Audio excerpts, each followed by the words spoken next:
Hello friends, hello everyone.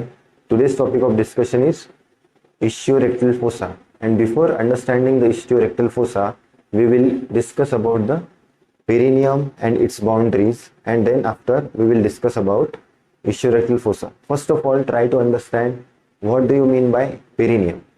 Perineum, I will label the structures covered under this diagram. This is pelvic inlet, pelvic inlet. This is pelvic diaphragm, and third is pelvic outlet. And all the structures that are included in pelvic outlet, they are covered under the perineum. Okay, now perineum is located below the pelvic diaphragm. Perineum is located below the pelvic diaphragm.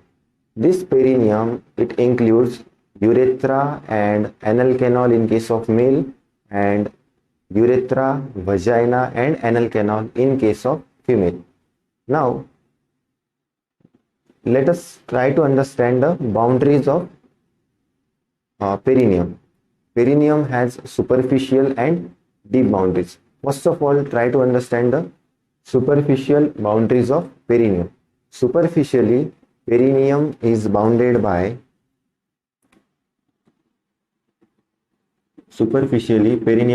anteriorly bounded by scrotum in male and mons pubis in case of female. Posteriorly,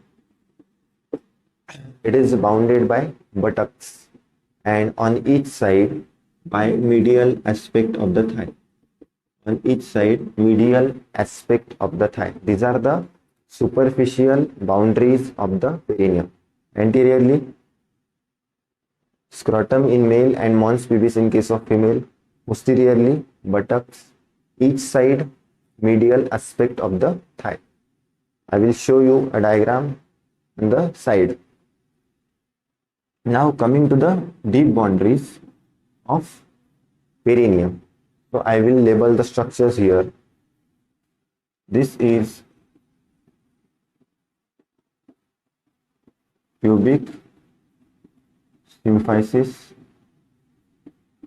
ischiopubic ramus. This is ischial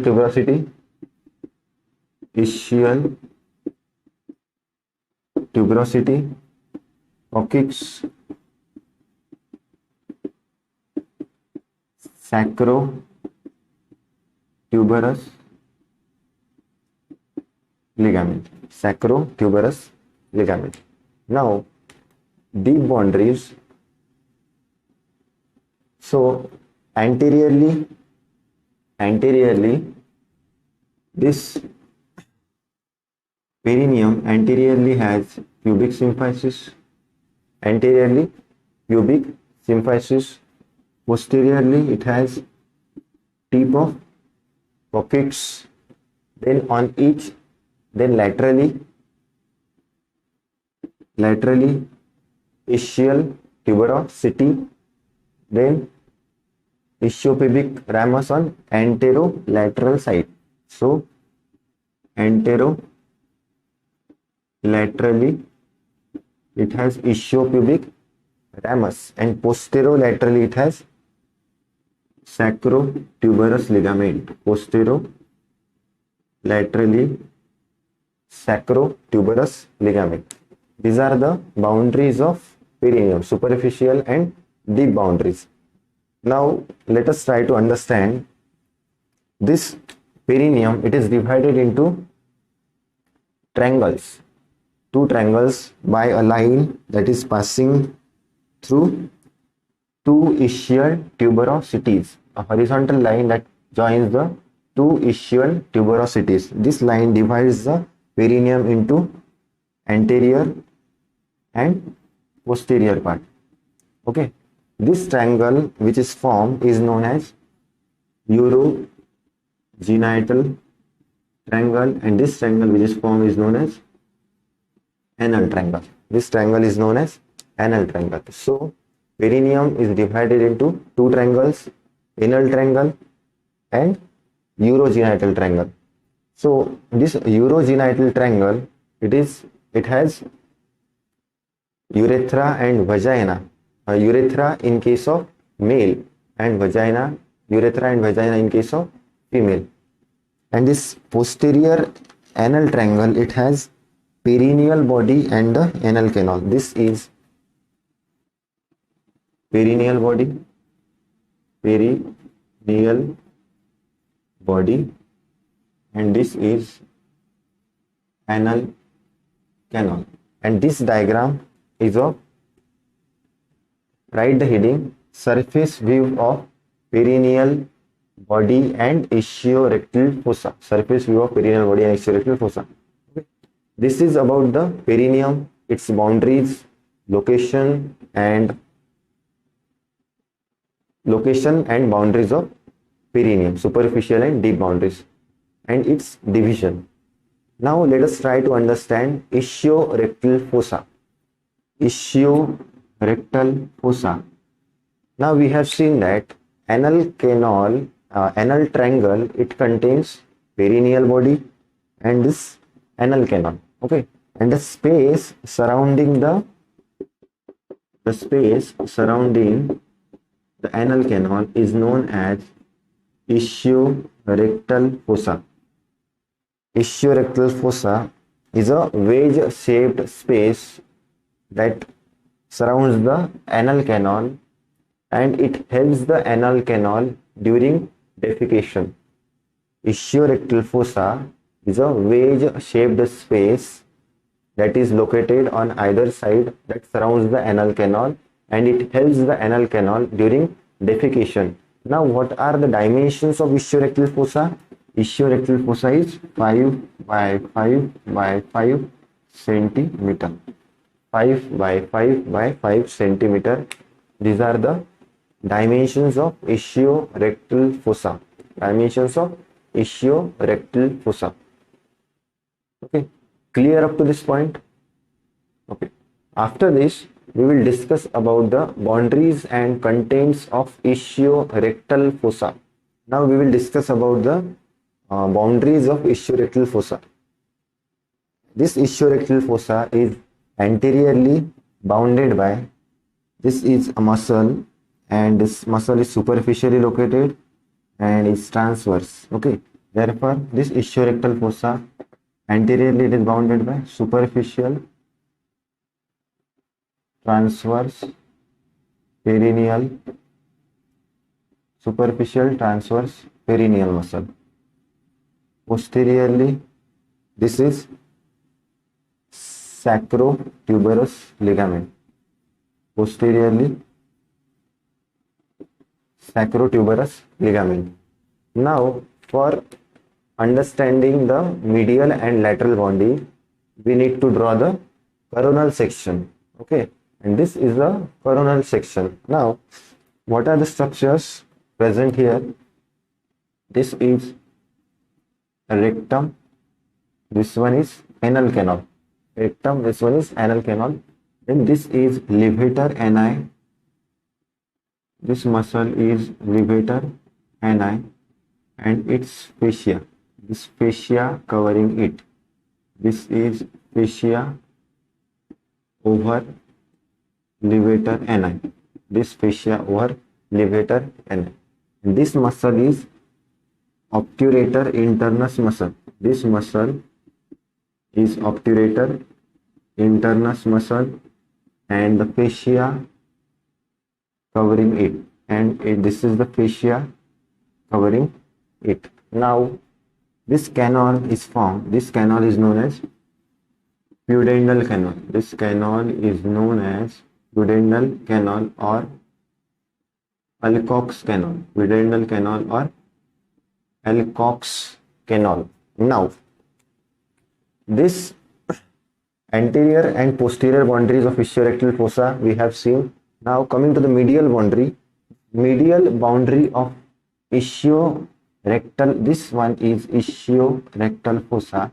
Medial boundary is formed by, this is medial boundary. So medial boundary is formed by levator ani and its fascia over it. Levator ani and its fascia over it.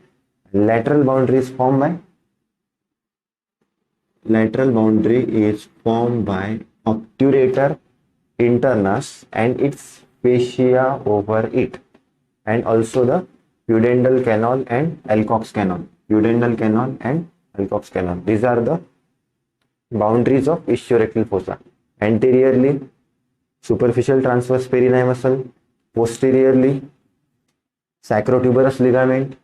Medially, levator ani and its fascia over it. Laterally, obturator internus and its fascia over it, and also the Alcock's or pudendal canal. Now, this levator ani also gives this fascia. This fascia is known as lunate fascia. This fascia is known as lunate fascia. Lunate fascia. And sometimes a gap is present here, and this gap is known as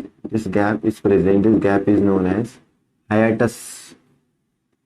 This gap is known as hiatus of Scholbe. Hiatus of Scholbe. This gap is known as hiatus of Scholbe. Okay, this is about the boundaries of ischiorectal fossa. Now coming to the contents of ischiorectal fossa, this ischiorectal fossa has four main contents, and these contents are: it contains ischiorectal pad of fat, ischiorectal pad of fat. Second, it consists of posterior labile nerves and vessels. Then it consists of inferior. These are the inferior rectal nerves and vessels, and it also contains a nerve, that is perineal branch of S4 nerves, fourth sacral nerve. These are the contents of ischiorectal fossa. This ischiorectal fossa has four contents: ischiorectal pad of fat, posterior labile nerves and vessels, inferior rectal nerves and vessels, and perineal branch of S4 nerve. Now, coming to the applied part, in applied part we have ischiorectal abscess. What do you mean by ischiorectal abscess? As ischiorectal fossa is more prone for infection due to its location, and the infection may be due to boil or abrasion, or may be due to pelvic infection or infection within the anal canal. As ischiorectal fossa, it does not contain important structures. It can be surgically incised to drain the abscess. Now, hiatus of Scholbe. As we have studied in the boundaries of ischiorectal fossa, this is a opening, tendinous opening in between the fascia of levator ani and fascia of obturator internus, and through that opening, pelvic organ may herniate into the ischiorectal fossa. Third is rectal prolapse. This fat, ischiorectal pad of fat, it acts as a cushion-like structure, and this cushion-like structure, it provides the support to the anal canal.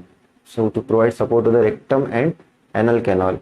But in case of children, in debilitating diseases like diarrhea, it may get prolapse, and this condition is known as rectal prolapse. This condition is known as rectal prolapse. This is all about the ischiorectal fossa and perineum in detail. Thank you so much. Keep watching.